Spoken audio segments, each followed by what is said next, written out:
চিংড়ি মাছ যে কোনো তরকারি দিয়ে আমরা রান্না করি, কিন্তু পাঁচমিশালি তরকারিতে যদি ৬ নম্বর হিসাবে সামান্য চিংড়ি যোগ করা যায়, তাহলে সেই তরকারি হয়ে ওঠে অনন্য। সবজির মধ্যে পাওয়া যায় চিংড়ির গন্ধ, সেই স্বাদ।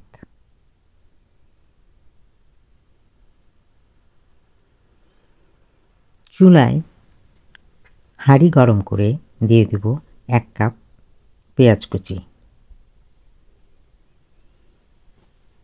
পেঁয়াজের রং একটু পরিবর্তন হলে দিয়ে দেব ১ চা চামচ করে আদা বাটা ও রসুন বাটা। পেঁয়াজের সাথে ভালোভাবে আদা রসুন মিশিয়ে দিয়ে দেব সামান্য পরিমাণে পানি।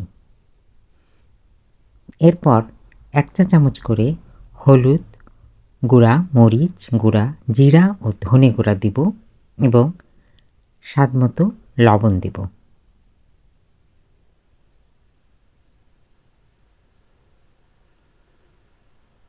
ভালোভাবে পেঁয়াজের সাথে সব মশলাগুলো কষিয়ে নেব। এরপর দিব ২টি আলু খণ্ড করে কাটা, দিব ৪টি গাজর খণ্ড করে কাটা, ১ কাপ বরবটি দিব, আর দিব মিষ্টি কুমড়া, সাথে আরও দিব জুকুনি, শেষে দিব ১ কাপ চিংড়ি মাছ।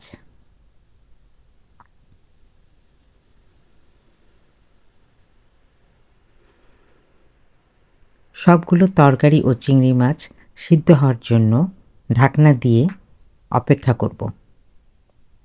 যখন দেখব সিদ্ধ হয়ে এসেছে, তখন ৪-৫টি কাঁচামরিচ দিয়ে দেব।